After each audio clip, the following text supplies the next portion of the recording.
పేదవాడి పక్షాన నిలబడతాం, ప్రజా గొంతుకై నినదిస్తాం.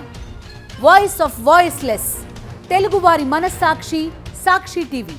సాక్షి టీవీ ప్రసారాల కోసం మీ స్థానిక కేబుల్ ఆపరేటర్ని వెంటనే సంప్రదించండి. చంద్రబాబుకి వ్యతిరేకంగా ఎవరు మాట్లాడినా తప్పుడు కేసులు బనాయిస్తున్నారని ఆగ్రహం వ్యక్తం చేశారు వైఎస్ఆర్సీపీ నేతలు. తూర్పుగోదావరి జిల్లా రాజమండ్రి సెంట్రల్ జైల్ రిమాండ్లో ఉన్న ఎంపీ మిథున్ రెడ్డిని ములాఖత్లో మాజీ ఎమ్మెల్యే కరుణాకర్ రెడ్డి, మాజీ మంత్రి ధర్మాన కృష్ణదాస్, డాక్టర్ గూడూరి శ్రీనివాస్ కలిశారు.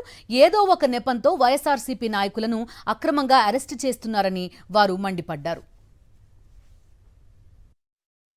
మిథున్ గారిని అరెస్టు చేయటం ద్వారా జగన్మోహన్ రెడ్డి గారి మనోబలాన్ని దెబ్బతీయొచ్చును, ఆయన నైతికతను నాశనం చేయవచ్చును అన్న ఉద్దేశంతోనే ఈ లిక్కర్ స్కామ్ అన్నది బయటికి తీసుకొని వచ్చి తనకు కావలసినటువంటి పోలీసు అధికారులతో విచారణ చేయించి విచారణ నెపం తప్ప వాస్తవాలు ఏమీ లేకపోయినా జరగని దాన్ని జరిగినట్టుగా చూపించి జగన్మోహన్ రెడ్డి గారి దగ్గర పనిచేసినటువంటి అత్యంత నిజాయితీపరులైనటువంటి అధికారులను, ఆయన ఆత్మీయ మిత్రుడైనటువంటి పెద్దిరెడ్డి మిథున్ని, అలాగే చెవిరెడ్డి భాస్కర్ రెడ్డిని అందరినీ కూడా అరెస్టు చేసి వికటాట్టహాసం పొందటం అన్నది మనమందరం కూడా చూస్తున్నాం.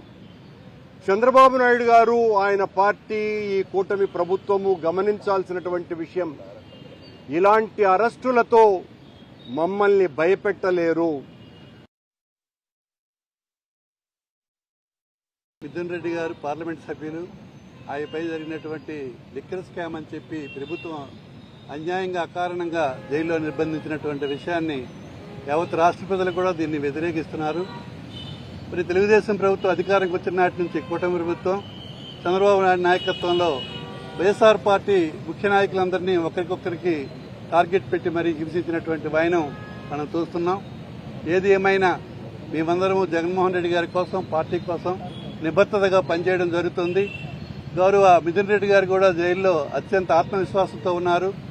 మనం ఏ తప్పు చేయలేదు, మనం జగన్ కోసం, పార్టీ కోసం, న్యాయం కోసం మనం పోరాడదామన్నా అని చెప్పినటువంటి మాట నాకు చాలా సంతోషం అనిపించింది.